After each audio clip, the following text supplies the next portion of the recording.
Before you calibrate, you should make sure there's enough room for the arms to move around freely. And so you may need to move Baxter.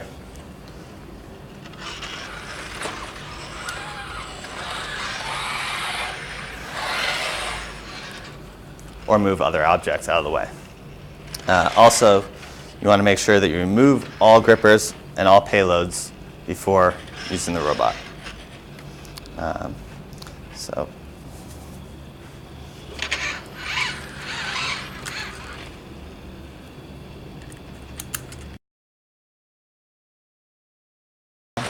we can calibrate. Our arms have enough space, and we've removed all grippers and payloads.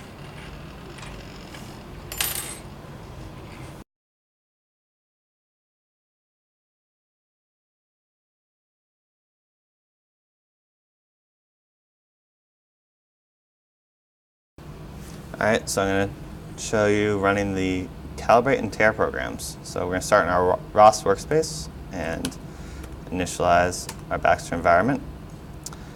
So now we're going to ROS run Baxter tools. And you always want to start with the Calibrate. If you're going to do Calibrate, use tab to autocomplete. I'm going to pick the right arm to do first. So give the limb argument and then the right. Now I'm going to make sure I've removed the grippers like it told me to. And then I'm going to run Calibrate. And this is going to take, say, 5 minutes or so.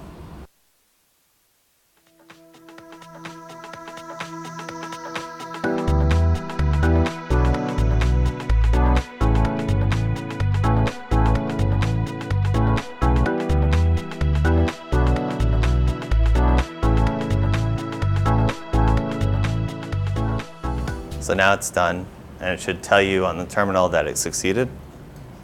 And you can run it on the other arm before rebooting.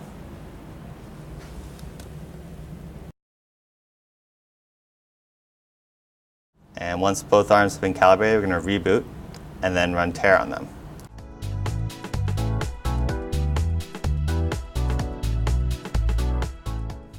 Once the robot has come back up, run the tear program in the Baxter tools. The right arm. For the tearing, it's going to rebuild the spring model. So the S1 spring that helps counteract gravity, it's going to rebuild the model of the forces it needs and the torques to apply. And then the torque that will be applied. And then it's also going to update the offsets of all the joints. So the torque offsets to, it's going to use a few known positions and try and re-zero them.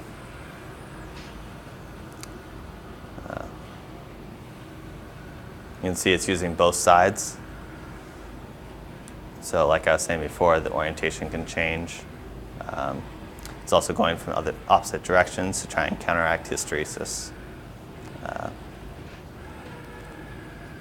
So the spring forces could be different if you're coming from one side or the other side, other direction.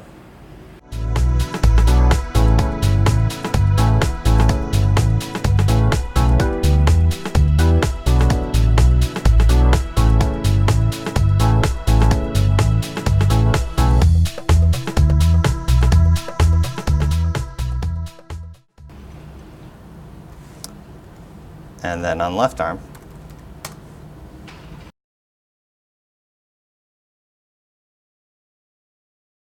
and once again, after tear is done, I'm going to reboot the robot.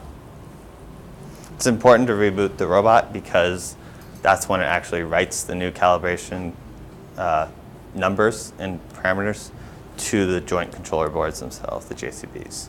So it's actually, and then every time it boots up, it reads them from there. So in order to use your new calibrations, you need to shut down and then restart the robot. You can run tear, just do the second half of it, the tear and then reboot without running calibrate. But every time you run calibrate, you should also run tear.